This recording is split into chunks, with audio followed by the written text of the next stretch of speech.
우리가 예수님 믿고 신앙생활을 하다 보면 우리의 영적인 상태가 항상 좋을 때만 있는 것은 아닙니다. 때로 우리의 영적인 상태가 안 좋을 때가 있죠. 여러분, 그럴 때 우리는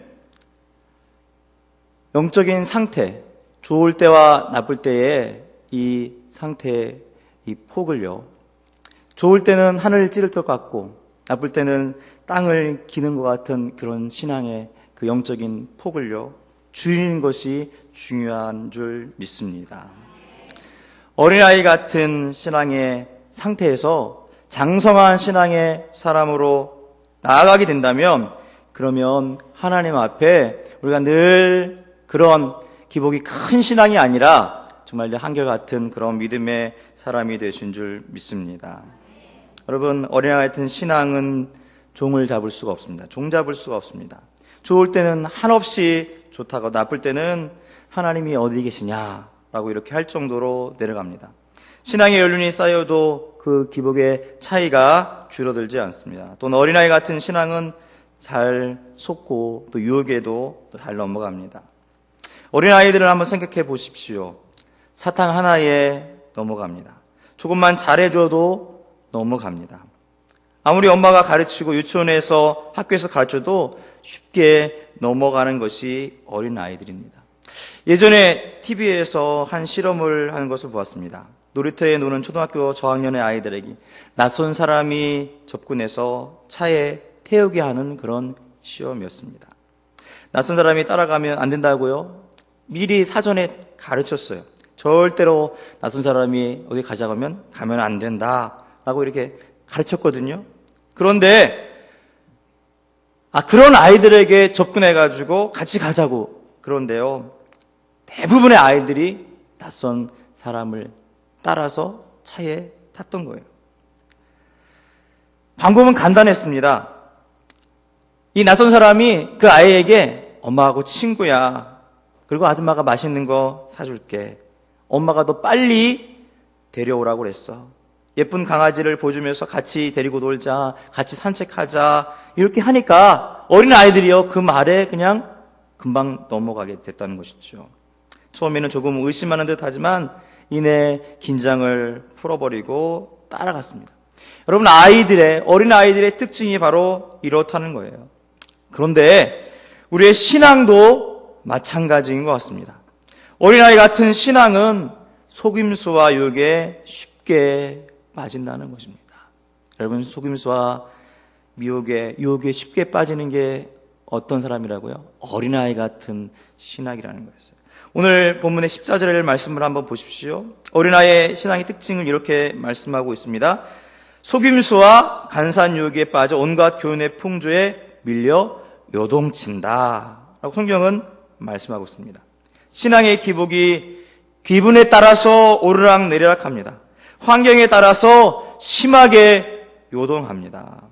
그런데 반면에 성숙한 신앙의 사람은 어떻습니까? 기복이 없는 신앙인, 여러분, 늘 일정한 신앙이라는 것이죠. 연륜에 쌓여가고 믿음이 성장한 사람은 그렇게 기복이 심하지 않다는 것이죠. 여러분, 그런 신앙의 사람을 성경은 뭐라고 말씀합니까? 그리스도의 장성한 분량이 충만한 사람이다 라고 오늘 에베소 4장 13절에 말씀하고 있어요. 또한 그에게까지 자라간 사람이다 라고 성경은 말씀하고 있습니다. 사랑하는 성도 여러분, 오늘 이 말씀처럼 그리스도의 장성한 분량이 충만한 저의 여러분 모습 되기를 원합니다. 예수님께까지 자라간 모습이 되기를 원합니다.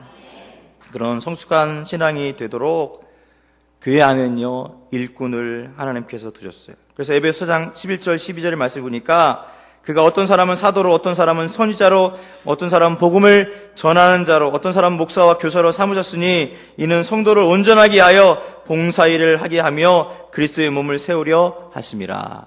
아멘. 할렐루야. 교회의 일꾼이 세워진 것은요, 믿음을 세우기 위해서 세운 겁니다. 담임 목사님이 교회 가운데에서 하시는 일이 바로 우리의 믿음을 세우는 거예요. 성도님들의 믿음을 세우는 것입니다. 세우기 위해서 때로는 훈련시키고요. 때로 강한 말씀을 하시는 거예요. 사랑하는 성도 여러분, 그런 말씀을 들을 때 여러분 기분 나빠하면 안 됩니다. 그런 말씀을 들을 때 마음을 닫고 그렇게 마음이요 굳어지면 안 된다는 것이죠. 감사하는 마음으로 귀한 말씀으로 잘 받아서 그 말씀을 통해서 내 믿음을 세우는, 내 믿음을 장성한 사람으로 만드는 그런 저와 여러분이 되어야 될 줄 믿습니다. 겸손한 마음, 부드러운 마음, 말씀을 들을 때 아멘으로 잘 받는 그런 성도님 되시기를 바랍니다. 그럼 성숙함을 이루기 위해서 어떻게 해야 되겠습니까? 오늘 말씀을 통해서 보면 주변의 영향에 흔들리지 말아야 한다는 것입니다. 어린아이 같은 경우 주변 상황에 매우 민감하죠. 어리면 어릴수록 민감합니다. 자다가도 주변 환경이 쉽게 바뀌면 쉽게 울고요. 깬다는 것이죠. 성숙한 신앙의 사람은요, 주변의 상황에 흔들리지 말아야 됩니다. 성숙한 신앙의 사람은 주변의 상황에 흔들리지 않습니다. 오늘 요즘 메르스 때문에 혼란스럽죠. 근데 저는 이런 것들이 우리의 신앙을 점검하고 하나님 앞에 내 모습이 어떤가 살펴볼 수 있는 좋은 기회라고 믿습니다. 여러분, 우리의 영적인 상태를 돌아보면서 하나님 앞에 부족하고 연약한 부분이 있다면 하나님께 기도하고 내 믿음을 다시 세우고 오직 하나님만 의지하는 그런 믿음의 사람이 될 줄 믿습니다. 여러분, 그것이 장성한 사람의 모습이라는 거죠. 하나님 앞에 합당한 믿음의 모습인 줄 믿습니다. 그래서 오늘 말씀 가운데 14절에 말씀합니다. 이는 우리가 이제부터 어린애가 되지 아니하여 사람의 속임수와 간사한 유혹에 빠져 온갖 교훈의 풍조에 밀려 요동하지 않게 하려 함이라. 여러분, 믿음이 있으면, 믿음의 사람이 되면, 장성한 믿음의 사람이 되면 굳건합니다. 흔들리지 않습니다. 여러분, 메르스가 문제가 아니에요. 전쟁이 문제가 아닙니다. 인간상 가운데 질병이 암이 문제가 아닙니다. 여러분, 믿음이 있으면 그것을 능히 이길 수 있는 줄 믿습니다. 흔들리지 않는 줄 믿음의 사람이 되어야 될 줄 믿습니다.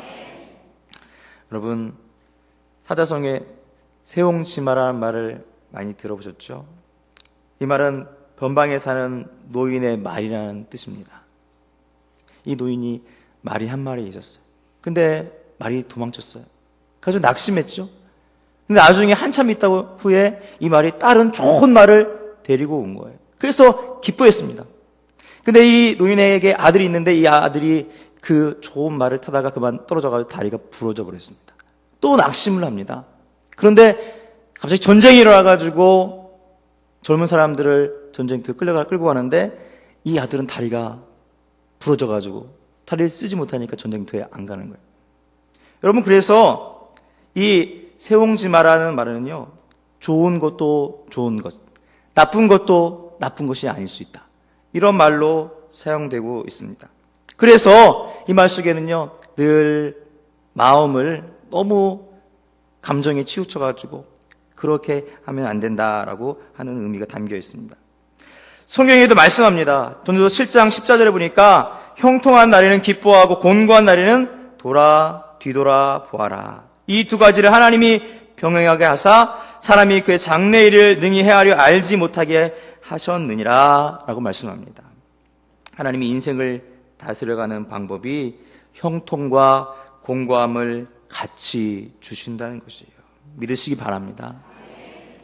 예수 믿는다고 항상 형통함을 주시는 것도 아니고 예수 믿지 않는다고 늘 곤고함만을 주시는 것도 아닙니다. 이 두 가지를 인생 가운데 함께 주셔서 장래일을 헤아려 알지 못하게 하심으로 하나님을 더욱 의지하도록 하나님께서 하셨다는 거예요. 여러분, 우리의 삶 가운데 어려움 있고 힘든 일이 있습니까? 하나님을 더 의지하도록 하나님께서 나를 끄신다는 것을 기억하시면서 하나님 앞에 나오시기 바랍니다. 그래서 그런 상황 가운데 하나님 앞에 어떻게 됩니까? 야고보 사도는 이렇게 말합니다. 너희 중에 고난당하는 자가 있느냐? 저는 기도할 것이요 즐거워하는 자가 있느냐? 저는 찬송할지니라. 아멘. 고난당하는 자는 기도하랍니다. 즐거워하는 자는 찬송하랍니다. 우리가 성숙한 신앙의 모습을 갖기 위해서 주변 영향 때문에 휘둘려서는 안 됩니다. 그저 고난이라고 생각되면 무엇을 하라고요? 기도하랍니다. 즐거운 일이다 생각되면 무엇을 하라고요? 감사하고 찬송하시면 됩니다. 사랑하는 성도 여러분, 말씀을 기억하시면서 이런 모습이 되시기 바랍니다. 우리가 성숙함을 이루기 위해서 두 번째로 해야 될 것이 있는데, 그것은 말씀에 기초한 삶을 살아가야 합니다. 너무나 당연한 이야기죠. 우리 신앙생활을 말씀을 기초해서 살아가야죠. 여러분, 말씀을 기초해 살아가는 것이 우리의 신앙생활의 모습이 되고 이게 진리인 줄 믿습니다. 우리가 기복이 없고 성숙한 신앙을 갖기 위해서 바로 말씀에 기초한 신앙인이 되어야 됩니다. 오늘 본문 13절에 보니까 이렇게 말씀하고 있죠. 우리 13절 말씀을 같이 한번 읽겠습니다. 시작.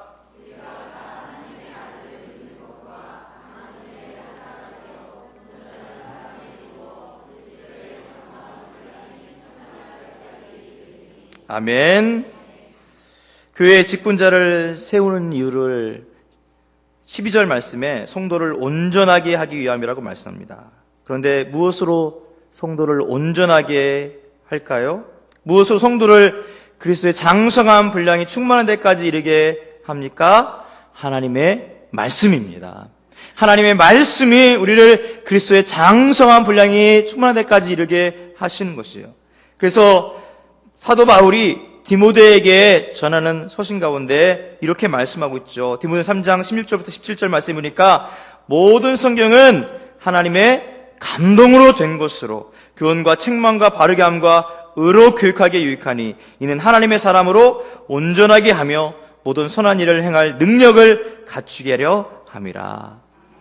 여러분, 성경이 우리를 그렇게 만들어 주신 것입니다. 성경을 가까이 하시고 성경을 즐거워하시고 늘 하나님 말씀 가운데 살아가는 저와 여러분 되기를 간절히 소원합니다.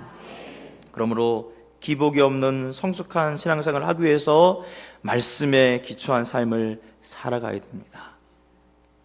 성경을 주일날 예배 자리에 갖고 나왔다가 그냥 차 뒷좌석 위에 올려놓고 다음 주에 가져오는 신앙이 돼서 안 돼요. 그 말씀을 늘 가까이 하고 읽고 묵상하고 나에게 하나님께서 무엇을 말씀하시는지 돌아보면서 삶 가운데 실천하는 그런 모습, 그것이 바로 내 믿음을, 내 신앙을 성숙하게 하는 그런 귀한 여러분 자양분, 그런 삶인 것을 기억하시면서 말씀을 가까이 하시기 바랍니다. 기차가 내일 위를 달릴 때 가장 쉽게 빠르게 목적지에 갈 수 있습니다. 큰 힘을 들이지 않아도 갈 수 있습니다. 그러나 그 기차가 내일을 벗어나면 어떻게 될까요? 아무리 많은 힘을 들여도 달릴 수가 없습니다. 예수 믿는 사람이 사는 방법은 말씀의 내일 위를 달리는 것인 줄 믿습니다. 말씀의 내일 위를 달릴 때 쉽습니다. 편안합니다. 목적지에 빨리 갈 수 있습니다. 여러분, 말씀의 내일 위에 머무시기 바랍니다. 하루하루 내게 주신 말씀을 따라 사는 것, 그게 성숙한 신앙인의 모습입니다. 이렇게 주변의 영향을 받지 않고 흔들리지 않고 말씀에 기초한 삶을 살아갈 때 어떤 일이 일어납니까? 오늘 본문 15절, 16절 말씀에 기록하고 있는데요. 다시 한번 15절, 16절 말씀을 읽겠습니다. 시작. 오직 사랑 안에서 참된 것을 하여 범사에 그에까지 자랄지라. 그는 머리니 곧 그리스도라. 그에게서 온몸이 각마디를 통하여 도움을 받음으로 연결되고 결합되어 각지의 분량대로 역사하여 그 몸을 자라게 하며 사랑 안에서 스스로 세우느니라. 아멘. 할렐루야. 여러분, 그런 신앙생활 할 때 하나님께서 이런 은혜와 역사를 베풀어 주신다고 말씀하고 있습니다. 특별히 이 말씀 가운데 주시는 말씀이 뭐냐면 이런 모습 가운데 있을 때 교회가 교회다워진다는 것입니다. 여러분, 교회는 건물이 아니잖아요. 교회는 여러분, 저와 여러분 우리 이 공동체입니다. 하나님의 말씀에 하나님 앞에 살아갈 때 하나님께서 우리를 온전케 하심을 알미암아 교회가 교회 되는 것입니다. 여러분, 그러므로 우리는 이 하나님의 은혜 가운데, 하나님 말씀 가운데 하나님 앞에 깨어 살아가는 성숙한 신앙이 되어야 될 줄 믿습니다. 우리 한 사람 한 사람이 믿음에 바로 서서 성숙한 사람이 될 때 하나님의 놀라운 역사가 보라비전길 통해서 나타나게 될 줄 믿습니다. 여러분, 그러므로 그것을 위해서 기도하시고 내가 성령 충만하기 위해서 더 하나님 말씀 가운데 가까이 하면서 그렇게 나아가시기 바랍니다. 주변 환경에 흔들리지 마십시오. 지금 일어나는 일들에 흔들리지 마십시오. 흔들린다면 그것은 영적으로 잘못된 것입니다. 이런 상태에 더 하나님을 붙들고 하나님의 능력을 의지함으로 하나님 앞에 모든 것을 맡김으로 흔들리지 않고 두려워하지 않는 가운데 하나님의 영광을, 하나님의 원하시는 것을 위해서 살아가는 저와 여러분의 모습이 되기를 간절히 원합니다. 그럴 때 하나님께서 우리의 이 모습을 세상 가운데 드러나게 될 줄 믿습니다. 마태복음 말씀처럼 너희는 세상의 빛이요 세상의 소금이다. 불신자들의 모습처럼 두려워하고 떨고 그런 모습이 우리에게 있다면요, 세상의 빛과 소금의 역할을 절대 나타날 수 없습니다. 하나님 말씀으로 붙들려서 불신자들과 세상에 있는 사람과 다른 모습으로 살아갈 때 하나님께서 우리를 빛의 은혜를, 소금과 같은 귀한 모습을 세상 가운데 보여주고 드러나게 될 줄 믿습니다. 하나님 영광 받을 줄 믿습니다. 그런 삶 살아가기를 주님의 이름으로 부탁드립니다. 참 좋으신 하나님, 하나님께서는 우리를 장성한 믿음의 사람 만드시기를 원하시는 줄 믿습니다. 주여, 우리가 주의 마음을 잘 깨닫고 분별하여서 하나님 이제 이 말씀을 통해서 어린아이의 일을 버리게 하여 주옵소서. 흔들리는 모습 없게 하소서. 두려워할 마음 없게 하여 주시옵소서. 하나님 앞에 깨어 살아갈 때 하나님 능력 받아서 하나님 아버지 확신 가운데 담담 가운데 살아갈 수 있도록 인도하여 주옵소서. 오직 하나님 말씀에 붙들려 살게 하옵소서. 말씀에 순종하며 살아가게 하여 주옵소서. 하나님 앞에 영광을 드리게 하옵소서. 너는 세상의 빛이요 소금이라고 말씀하신 하나님 말씀을 이루며 성취하며 하나님께 쓰임받게 하여 주시옵소서. 한 주간 동안 승리하는 삶이 되게 하여 주시옵소서. 믿사옵고 고마우신 예수님의 이름으로 간절히 기도하옵나이다. 아멘.